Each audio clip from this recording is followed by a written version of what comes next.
జగన్‌మోహన్ రెడ్డికైతే దెబ్బ మీద దెబ్బ తగులుతుందండి. ఎందుకంటే సోషల్ మీడియాలో యాక్టివ్‌గా ఉండే కొంతమందైతే దూరమవుతూ ఉన్నారు. నిన్న పోసాని మురళీకృష్ణ గారైతే ప్రెస్ మీట్ పెట్టి నేనైతే ఇంక రాజకీయాలకు దూరంగా ఉంటున్నాను. ఏ పార్టీలో చేరను. అలానే ఏ పార్టీకి మద్దతు ఇవ్వననైతే ఆయనైతే గట్టిగా చెప్పడం చూసాం. దాని ముందు శ్రీరెడ్డి అంతకుముందు ఆమె ఆ పార్టీలో ఉందో లేదో ఎవరికీ తెలియదు. కానీ వైసీపీకైతే మద్దతు ఇస్తా ఉంటుంది. జగనన్న జగనన్న అని రెగ్యులర్‌గా సోషల్ మీడియాలో యాక్టివ్‌గా ఉంటుంది. వైసీపీ కోసమే ఎక్కువగా అయితే పని చేస్తా ఉంటుంది. ఆ తర్వాత మీరు చూసుకుంటే ఆర్‌జీవి గూడా నేను రాజకీయాల గురించి మాట్లాడను, పోస్టులు పెట్టననైతే ఆయన చెప్పడం చూసాం.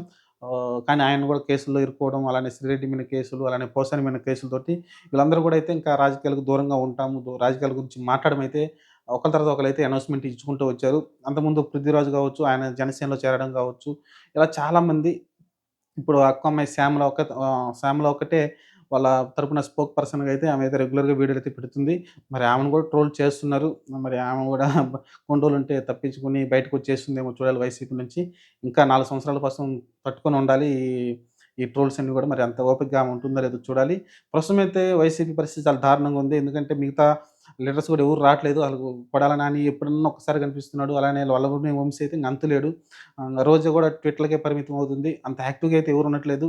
ఇంకా Jaganmohan Reddy one and only ఒక్కడే మళ్ళీ ఏదైతే 2014లో ఒక్కడే పాదయాత్ర చేసి ఎలా గెలిచాడో, 2019లో ఎలా గెలిచాడో మళ్ళీ అతను ఒంటరి పోరాటం అయితే చేయాల్సి ఉంటుంది. చూద్దాం మరి ఏం చేయబోతాడో.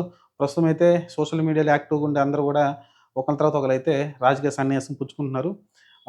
కేసులకు భయపడి అలానే వాళ్ళు ఇంతకుముందు చేసిన భాష కావచ్చు, వాటి వల్ల ఇబ్బందులైతే ఎదుర్కొంటున్నారు. చూద్దాం మరి. అందుకే ఫ్యూచర్‌లో మనం ఇబ్బందులు ఎదుర్కోకుండా ఉండాలంటే, మనం చెప్పుకునేది ఎప్పుడూ ఒకటే, కరెక్ట్‌గా పాయింట్ మాట్లాడాలి. అక్కడ తప్పుని కరెక్ట్‌గా ఎత్తి చూపాలి తప్ప, మనం వల్గర్ లాంగ్వేజి, బూతులు మాట్లాడితే ఫ్యూచర్‌లో ఇప్పుడు పోసానికి ఎలాంటి తిప్పలొచ్చినియి, శ్రీరెడ్డికి ఎలాంటి ఇబ్బందులొచ్చినియో, ఆర్‌జీవికి ఎలాంటి ఇబ్బందులొచ్చినియో చూసాం. అదే రేపొద్దున మనకు కూడా జరుగుతుంది.